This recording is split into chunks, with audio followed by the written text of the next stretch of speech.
everyone, happy Friday, or as I like to say, happy Friday. My name is Caitlin Hathaway, and I'm excited to be here on this Whiteboard Friday today to bring you through content repurposing, but not just any repurposing. We'll be looking at the help of AI to make it a more efficient, easier process for you if you have a creative block to doing this. So what is content repurposing? Let's just give a quick overview.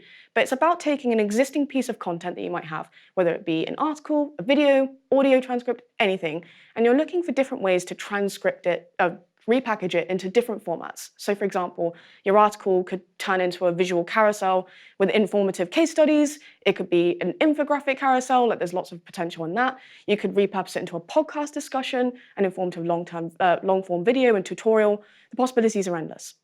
So the reason why it's so helpful is that you can actually diversify onto different platforms. So if you potentially were search engine only, you have chances to build on social, video, like all these new avenues in order to build your visibility and actually maximize your original content with the same content. So it's great. So why might you want to think about repurposing now? So if you're in the SEO world, like me, you might see that this traffic graph is not something you haven't seen before. So it could be a gradual decline of traffic over time, or it could be an instant overnight drop. And that means your traffic and your revenue is gone, and that's pretty scary. So this is what happens when you rely on a single platform or particular search engine, and I won't name names, for your traffic. And companies more so than ever are looking to diversify their content to not just be search engine only, but to build their presence on other channels. And it's with this especially happening recently, it's been more focused on more than ever before. Just so you can safeguard your traffic and you can actually maximize your content and bring in new audiences that you were possibly not accessible. So there's loads of potential here. So the reason I'm bringing AI into this platform is into this process is not to completely offset it to AI. I am not here to do that. So what we're going to do is, if you feel like you're not a creative person like me, the creativity, there's an area I can't tap into my brain. It's really tedious. So instead of just like not doing this process together, I have found so much value from using AI as a partner and like making the process way less overwhelming than it could be, because I can brainstorm with it. I can just offset some of the tedious parts of it and some of the creative areas. It actually makes me more creative in turn because I can identify what looks good, what doesn't look good, and plan accordingly. So it just makes the task a lot better in my experience. So we're going to move on to the actionable part now, which is the step-by-step framework. The first couple of things I'm going to say before getting started is I use text-based content throughout this. So if you've got an article, that's a really good start. But if you've got a video or audio, what I recommend is transcribing it in a tool and then using that text output here. It will work really well either way.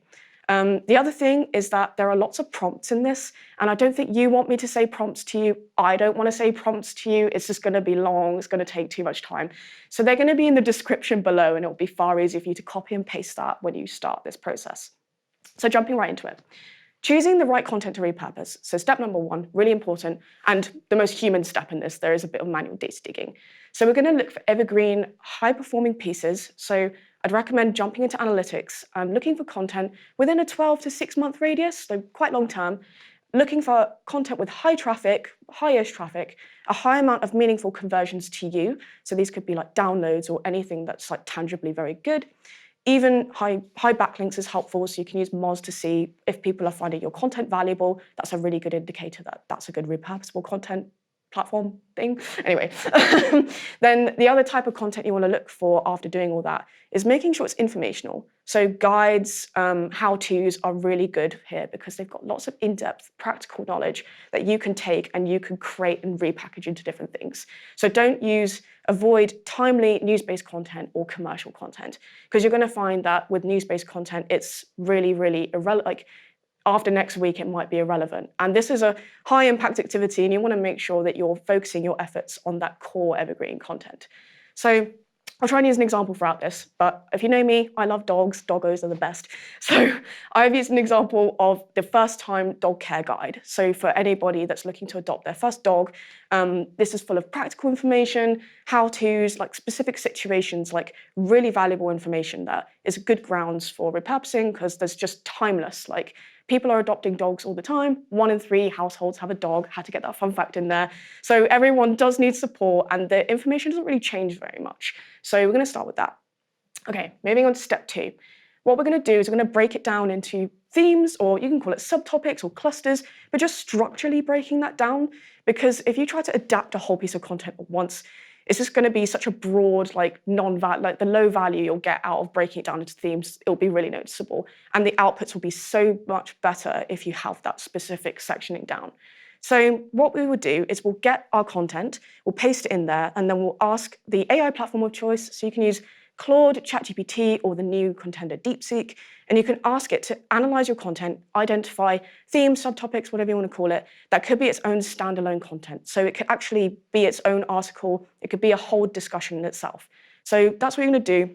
And the prompt is in the description below. The output that you'll get, so for instance, with my dog care guide, I got about dog nutrition, exercise and socialization, and the first month, like essentials and equipment that you need to take care of your dog. So I thought that those were really relevant because like the amount of depth you can go into each of those, there's so much you can write content on or create content about, so much actionable stuff, so many video opportunities, like tons there. So I thought that that was really good. But obviously human review is really needed. Make sure that that theme that it outputs is aligned to your content. Make sure that it makes sense and it can be connected back, and it's also aligned to those goals. So that's the second step. The third step would be aligning themes with the audience and needs. So this is actually one of my favorite steps because it's the most qualitative. And I find that the information that you can get through this step is things that I've never thought about before. So it might actually be interesting if you have done content repurposing and you just want another extra resource to be able to see what kind of new ideas you might have not come up with before. So what we're going to do is we're going to grab each individual theme. So for example, I'll take exercise and socialization, and we're going to put that into ChatGPT. And we're going to ask it for each theme, identify the audience who needs that theme, the pain points that they have. You can even ask it specific information like what is the desired outcomes, like what takeaways are they looking for? Like you can go crazy on the creative here. So you can ask it as much as you want. And it will output like a lot of information that it might have actually missed before. So in my case, it came up with senior dog owners, like older people who have their first dog. It came up with like couples who are having their first dog. And the first one that really stood out to me that I didn't think of, which is surprising as I live in London, is it came up with city dwellers who are looking after their first dog. They have a small apartment, they have like limited green space, and they don't have much opportunities in their day to socialize their dogs. They've got this tiny little apartment. So I was like, why didn't I think of that? I live in London. Like, it makes no sense. So I really appreciated it for that. And I think that there's so much you can do off of that. So that was a really helpful step. The fourth one, which is like the more fun, the actual actionable stuff that you come here for, is you're going to map those themes to platforms and also the content repurposing opportunities. So now you've got the far more contextual, nuanced information from this step. So instead of having just themes and your content and plugging it in, you've got so much more rich information that you can plug in here with those pain points, those challenges, and all of this extra information. So putting that in there, analyzing that audience, theme, your content, you're going to ask it to suggest ideal platforms, repurposing ideas based on your existing content, and ask it to structure it out. And you can even say, like, how would that content look? Like, give me an example of like a script or like step-by-step, or what can I include? So on this one, I used the city-dwelling dog owners, and I put it in here. And I really like the ideas it came up with because it suggested long-form video content of walking, I think it was like walk my dog with me content. So you can go around the city finding routes, and there are situations like real life where they might see another dog. Like, how do you give actionable advice, and how do you react in that situation? So that was cool. And then the other one was ideas for exercising your dog in an apartment block. So it was probably an antisocial idea, but you could play fetch in the apartment like hallway or something during the non-peak hours, which is a good way to tire out your dog, or do stairwell sprints, which is probably going to tire you out more than the dog. Don't sprint downwards, sprint upwards. So I was like, yeah, I had a lot of fun in that process. And obviously you can interact with it. You will just know what aligns to your brand and what does and what doesn't resonate back to your content. Make sure it always links back to your main content. It can give CTAs and suggestions on how would you link back effectively. So I thought it was really, really good. And that's the end of the process. So final note, but basically I hope that using AI to overcome that creative process and just getting started is just like the whole essence of this framework.